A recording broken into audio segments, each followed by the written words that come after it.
ক্ষমতার অপব্যবহার করে শত শত কোটি টাকা দুর্নীতি করেছেন উপদেষ্টা আসিফ মাহমুদ সজীব ভুইয়া। এরা এক একজন শত শত কোটি টাকা পিএস কামাই ফেলতেছে কতদিনে? 10 মাসে। হাসিনা তো 15 বছর সময় লাগছিল, পলিটিশিয়ানদের তো 15 বছর 20 বছর লাগে এইরকম অর্থ কামাইতে। এই বাটপারদের তো 3 মাস 4 মাস 5 মাসে তারা কামায়। আমরা কি বলবো যে 71 আমাদের অংশ ছিল না? বিকজ কয়েকটা বাচ্চা পোলাপান যাদের বাংলাদেশের ইতিহাস সম্বন্ধে কোনো আইডিয়া নাই, বাংলাদেশের কালচার সম্বন্ধে কোনো আইডিয়া নাই, তারা বলবে 71 বাদ। যারা 24-কে প্রাধান্য দিয়ে 71-কে ম্লান করে দেওয়ার জন্য এই কাজগুলো হচ্ছে। 71-কে ম্লান করা কোনোভাবেই সম্ভব না, কারণ ওটা হচ্ছে আমাদের অস্তিত্ব, আমাদের সার্বভৌমত্ব।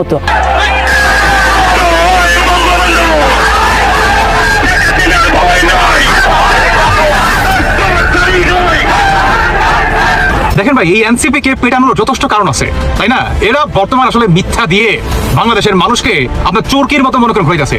বাংলাদেশের করিডোর নিয়ে, আপনার ইশরাককে নিয়ে, আপনার নির্বাচন নিয়ে, বাংলাদেশের সংস্কার নিয়ে, বাংলাদেশের মানুষকে নিয়ে, আপনার ইভেন কি বাংলাদেশের টাকাকে নিয়ে পর্যন্ত। মানে আগে ছিল মসজিদের ছবি, এখন সেটাকে সংস্কার করে আপনার কি বলে ওই ন্যাংটা বাবা, মানে আপনার ন্যাংটা স্লোগানের কথা শুনে আপনার মন্দির দেওয়া।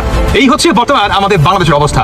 এই এনসিপি বর্তমান ঘাটে ঘাটে মার খাবে। এটা তো মাত্র স্টার্ট মাত্র, দেখতে পারবেন ঈদের পরে এদের অবস্থা এতটাই ভয়ঙ্কর হবে আপনি কল্পনাও করতে পারবেন না। শেখ হাসিনা মাননীয় প্রধানমন্ত্রী উনি বলেছেন বাংলাদেশে ঢুকবেন, পারলে ডক্টর ইউনূস ঠাকাও, আমরাও দেখবো। বঙ্গবন্ধু কন্যা আপনি বাংলাদেশে যাবেন, আমার বাসায়।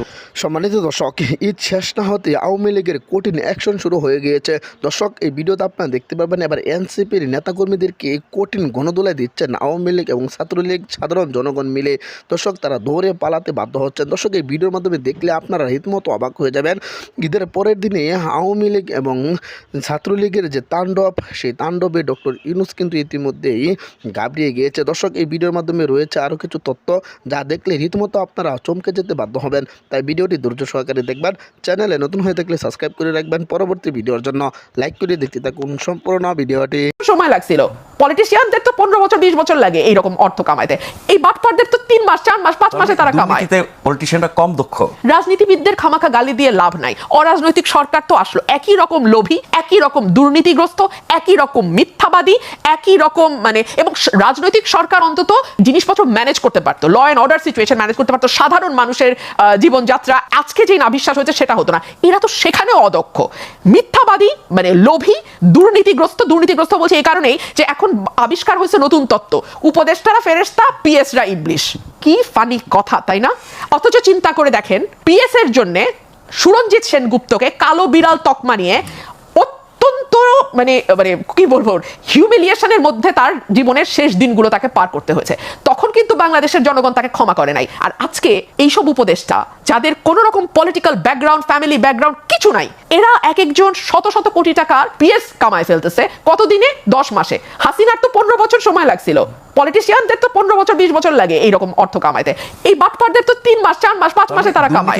পলিটিশিয়ানরা কম দক্ষ। কম দক্ষ নয়, পলিটিশিয়ানদের না দিনের শেষে আমি আপনাকে বলি মানুষের কাছে ফিরতে হয়, ওই একটা ভয় তাদের থাকে। আজকে পারছি না, কালকে যাচ্ছি না, পরশু আমাকে যেতেই হবে।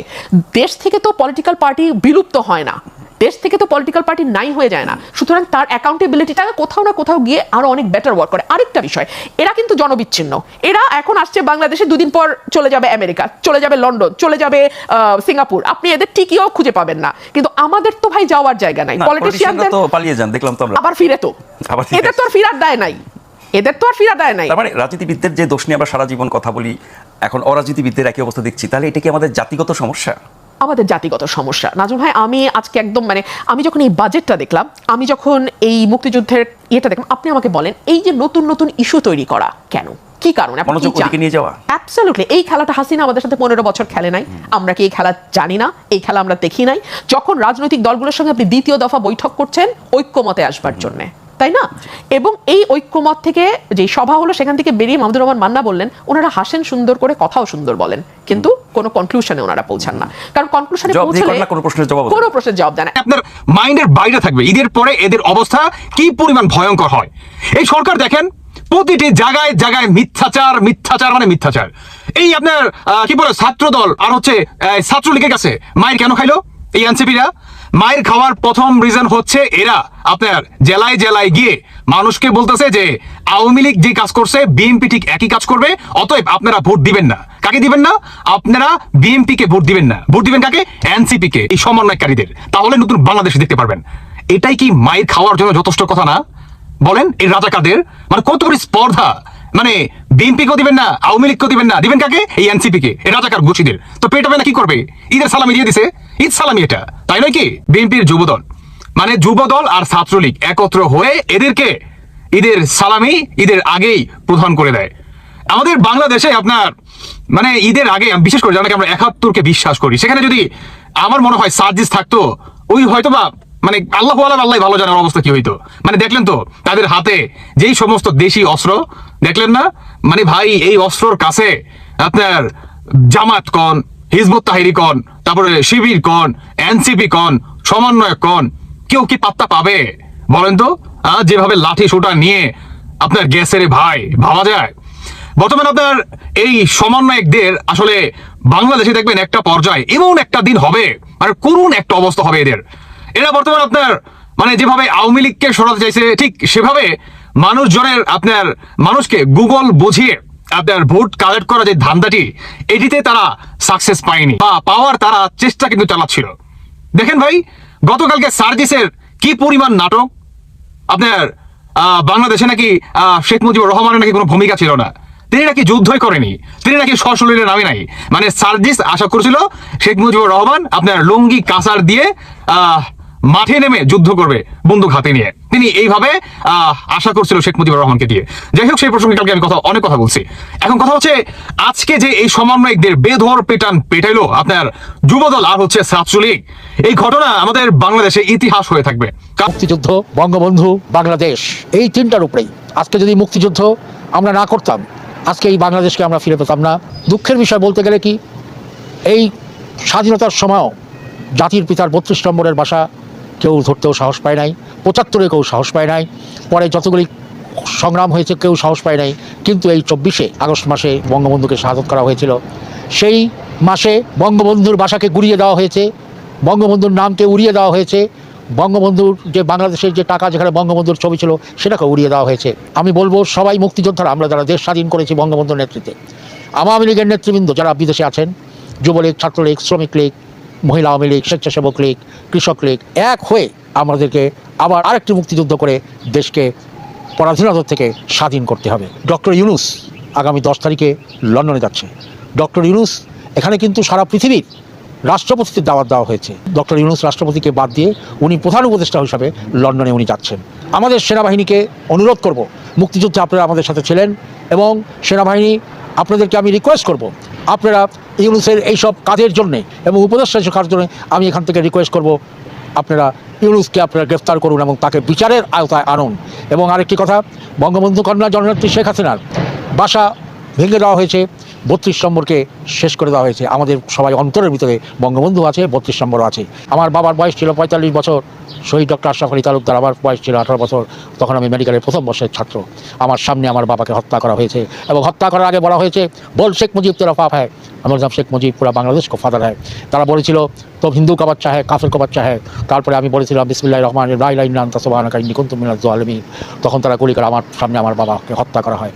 আমি 18টা গুলি থেকে বেঁচে আসি এবং মুক্তিযুদ্ধ জয়েন করি এবং জাতির পিতা আমাকে মস্কোতে নিয়ে যে আমার হাতকে ঠিক করেন। আজকে আমি বেঁচে আছি জাতির পিতার জন্যে। আজকে বঙ্গবন্ধু কন্যা, আপনার কোনো ভয় নাই, আমি বেঁচে আছি, আমার শেষ রক্তবিন্দু পর্যন্ত আপনার জন্য কাজ করে যাব। আপনি বাংলাদেশে যাবেন, আমার বাসায় উঠবেন এবং আমার বাসা আপনার নামে আমি লিখে দেবো। জননেত্রী শেখ হাসিনা মাননীয় প্রধানমন্ত্রী, উনি বলেছেন বাংলাদেশে ঢুকবেন, পারলে ডক্টর ইউনূস তুমি বঙ্গবন্ধু কন্যা জননেত্রী শেখ হাসিনাকে ঠেকাও, আমরাও দেখব। ৭১-এর মুক্তিযুদ্ধ এবং বঙ্গবন্ধুকে অপমান করেছে সার্জিস আলম। সার্জিস আলমের এমন বক্তব্যে কঠিন হুঁশিয়ারি দিয়েছেন রাজনৈতিক নেতাকর্মীরা। বাংলা ৭১ বলে যাবো, আমরা বাংলাদেশ বলে যাবো, জাস্ট বিকজ কয়েকটা বাচ্চা পোলাপান যাদের ইতিহাস কালচার কিচ্ছু আমাদের কিছু জানে না, তারা বলবে যে আমরা নতুন বাংলাদেশ করবো, আমরা সেকেন্ড, থার্ড, ফোর্থ, কত নম্বর রিপাবলিক করবো, রিপাবলিকের নাম্বার পর্যন্ত তারা জানে না। তাদের কথা শুনে আমরা পুরো বাংলাদেশের ইতিহাস বলে যাবো। এই ফাজলামি শুরু করেছে। এই পুরো জিনিসটা তরুণদের দোষ না, রাজনৈতিক দলের দোষ না, কারোর দোষ। এই যে কথা হচ্ছে বিএনপির লোকজন লুটপাট করছে বা চান্দা তুলছে, কেন ভাই আইন শৃঙ্খলা বাহিনীকে কেউ থামিয়েছে? গণ অভ্যুত্থানটা নষ্ট করেছে কারা? ২৪শে যে ছেলেগুলোকে আমরা সামনে এগিয়ে দিয়েছিলাম, আমরা পেছনে ছিলাম, সেই ছেলেরাই তারাই। সম্মানিত দর্শক, আশা করি সকলে পুরো ভিডিওটি দেখলেন। এই ভিডিও সম্পর্কে অবশ্যই আপনাদের মতামত ভিডিওর কমেন্ট বক্সে লিখে জানাবেন। দর্শক, ইতিমধ্যে কিন্তু আপনারা দেখেছেন ঈদ শেষ না হতেই আওয়ামী লীগের অ্যাকশন শুরু হয়ে গিয়েছে। ডক্টর ইউনূসকে কঠিন আলটিমেটাম দিয়েছেন এবং এনসিপির নেতাকর্মী সার্জিস হাসনাত আবদুল্লাহকে কঠিন গণদোলাই দিয়েছেন, তারা সেখান থেকে দৌড়ে পালিয়ে গিয়েছে। দর্শক, এবার এনসিপি এবং সমন্বয়কদেরকে যেভাবে গণদোলাই দিয়েছেন ইতিমধ্যে এই ভিডিওতে আপনারা দেখেছেন। দর্শক, ডক্টর ইউনূসকে যে আলটিমেটাম দিয়েছেন পদত্যাগের জন্য, সেই বিষয়টি এবার নেট দুনিয়ায় তোলপাড় সৃষ্টি করে দিয়েছে। দর্শক, আওয়ামী লীগ কি তাহলে আবারও বাংলাদেশে পুনর্বাসন হতে যাচ্ছে? এই ভিডিওর মাধ্যমে যে তথ্যগুলো দেখলেন এবং জানলেন সে সম্পর্কে অবশ্যই আপনাদের ব্যক্তিগত মতামত ভিডিওর কমেন্ট বক্সে লিখে জানাবেন। দর্শক, এই ধরনের ভিডিওগুলো সবার আগে পেতে অবশ্যই চ্যানেলটিকে সাবস্ক্রাইব করে পাশে থাকা বেল বাটনটি অন করে রাখবেন পরবর্তী আপডেটগুলো সবার আগে পাওয়ার জন্য। আজকের মতো ভিডিওটা এখানে শেষ করলাম, দেখা হচ্ছে পরবর্তী ভিডিওতে। ভালো থাকবেন, সুস্থ থাকবেন। আসসালামু আলাইকুম রহমতুল্লাহ।